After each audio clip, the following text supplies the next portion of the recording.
Ese rimwe na rimwe ujya wibaza uburyo abandi bahanzi barirayizinga indirimbo zabo cyangwa se badisitributinga indirimbo zabo zikagera hirya no hino ku ma Spotify, kuri Boom Play, Amazon, kuri Apple Music ndetse n'ahandi ku ma social medias menshi acuruza umuziki. Ese ujya ukunda kubyibaza? Uyu munsi nibyo tugiye kugarukaho uyu munsi nk'uko bisanzwe hano kuri Nest 256 njyewe ubagezeho buri munsi. Iki kiganiro n'umuri yitwa Nest nk'ibisanzwe. Once again turagarutse nyine nk'ibisanzwe muri music tips and motivation tips ku bijyanye n'umuziki, cyane cyane kuri ba rising artist. Wowe ugitangira umuziki, wowe ukunze umuziki ariko utazi uburyo bigenze, utazi uburyo bikorwa, utazi n'inzira banyuramo zimwe na zimwe, ukeneye kunyumva kandi ikindi ukeneye kureba kino kiganiro, kora subscribe niba utarayikora, ikindi kandi ukore share igere ku muhanzi mugenzi wawe ukeneye kuba yagira iki nawe yamenya inzira ya music. Uyu munsi rero nkuzaniye app zigera kuri enye cyangwa se platforms zigera kuri enye ariko zicuruza umuziki, zituma cyangwa se zituma umuziki wawe ugera kure aho ubyifuza andi udashobora kugeza amaso yawe, ahandi udashobora kugeza ubushobozi bwawe, cyangwa se ahandi wowe utakekaga ko ibintu byawe byagera. Uyu munsi niho ngiye kukwereka bishobora kugera kandi neza cyane, ndetse mu buryo bukoroheye, mu buryo butanaguhenze. Ngiye kukuzanira free platforms zishobora gucuruza umuziki wawe wibereye iwawe, wibereye mu rugo iwawe, wibereye mu gihugu cyawe ndetse utahavuye. Ubundi hari aba distributor bafata indirimbo zawe wagiye gukora cyangwa se artwork yawe ugiye kuba warirayizinga, bakabigufashamo bakabikugereza kuri za app cyangwa se za platforms twagiye tuvuga haruguru, arizo Boom Play, Amazon, Spotify ndetse no kuri Audiomack ndetse n'ahandi hose ku mbuga nkoranyambaga zicuruza umuziki. Ushobora kwibaza ngo bisaba iki cyangwa se bigusaba iki kugira ngo nkawe nka rising artist, upcoming artist uyitangira music utazi uburyo bimeze, utazi marketing ya music ukuntu bimeze. Niyo mpamvu ndi hano nanjye kugira ngo musobanure. Uyu munsi muzaniye platforms zigera kuri enye zishobora kugufasha mu kudistributinga izo song cyangwa se ukazirirayizinga ukazigeza kuri izo platforms zose zicuruza music. So number one, iya mbere bayita Rootnote.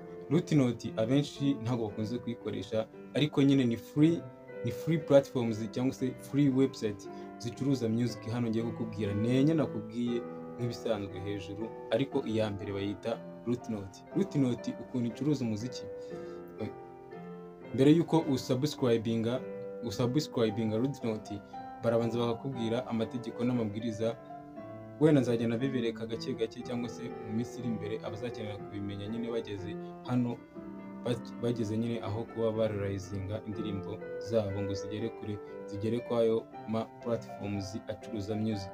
Ariko Rootnote bo bagusaba ni free, usayininga for free, ikindi ukafunguramo account nyine ukabikoresha free, ikindi ukarirayizinga indirimbo yawe for free, for nothing, nta kintu bagusabye, nta giceri habe na coin n'imwe bagusabye. So iyi ngiyi rero uburyo yishyurayo, bafata 85%, bafata 85%, noneho wowe nyir'ibikorwa ugafata 15%. Niko iyi ngiyi ikora. Gusa nanjye nabonye nyine amategeko n'amabwiriza birakurikizwa, nyine nabonye nabo babikora neza, nta kintu wayishinja tu. Number 2 dufite Indify. Indify ijya gukora n'ubundi nka Rootnote nyine iri ya mbere, ariko yo nyine igira uburyo streamingamo nyine music yawe. Bafite nyine uburyo buboroheye cyangwa se uburyo bworoshyamo ibintu, bagenda bohereza ku bantu, ku bafans bawe cyangwa se ku bantu bari ku streaminga music yawe cyangwa se bari kuyiplayinga anywhere ahariho hose nyine tu. Niyo mpamvu nyine iyi ngiyo itandukanye ni Rootnote nyine tu, mu buryo burimo nyine, mu buryo buri difference mo gatoya. So ikindi wenda ihuriyeho na Rootnote ni for free. ni for free for everything. Gusa ariko urabizi nta kintu cy'ubuntu n'ubundi kibaho uko byamera kose muri business. N'ubundi naho cost yabo ni 85%, bivuze yuko nubona amadolari 100 uzafata 15 n'ubundi batware 85. Nubona amadolari 1000 bazafata 150. Of course nawe utwara iby'itanu. Urumva ko nyine n'ubundi ntago ari ubuntu. Gusa ariko nyine wowe kuba washyiraho artwork yawe ni ibintu byoroshye nyine n'ubundi n'ibintu bigusaba iki, ni ibintu bigusaba n'ubundi ubusa, cyangwa se kuba wowe wabyigiramo, waba ufite telefone yawe, waba ufite laptop cyangwa machine, wowe ubisangamo nyine biba biri aho ngaho, biba byoroshye kuba wowe wahita ubirogingamo. So indi platforms ya gatatu ishobora kugufasha kuraizinga indirimbo yawe cyangwa se artwork yawe ni SoundOn. SoundOn iri connect ndetse na TikTok. Iyi ngiyi igufasha kuba ikiza kingi igufasha kuba ya promotinga ibikorwa byawe, your artwork, ikabigeza kure, ikabigeza muri Amerika, ikabigeza muri Canada, ikabigeza ku mugabane wari wose, nyine ikagupromotingira your music, cyane ko nyine iri connecting na app ya TikTok. Nyine ibigufashamo nyine mu buryo bworoshye. Ikindi kandi nayo nyine ni kwa kundi n'ubundi ibitangira ni 85% bitewe n'ukuntu mwatangiranye nyine nka rising artist, upcoming artist. Ariko iyo bigeze nyuma hashize umwaka cyangwa hashize imyaka 2, baragenda bakongeza bitewe n'uburyo baba baragufashije nyine muri promotion. Baragenda bakageza, nicyo itandukaniye n'izindi zose nagiye nkubwira. Baragenda bakazamuka noneho bakagera kuri 90% nyuma y'umwaka nyine, cyangwa se nyuma y'imyaka 2 bo bahita bazamuraho 5 n'ubundi ugasanga uri gufata 10%. Niho itandukaniye n'izo nagiye nkubwira haruguru. Iyi ngiyi yari SoundOn. Number 4 ari nayo ya nyuma ni Fresh Tunes iri different n'izi ngizi zose twavuze haruguru. Niyo ya 4. Fresh Tunes ayitandukaniye n'izi ngizi zose, ni nziza kuba wayikoreraho amafaranga kubera ko yo iri fair cyane.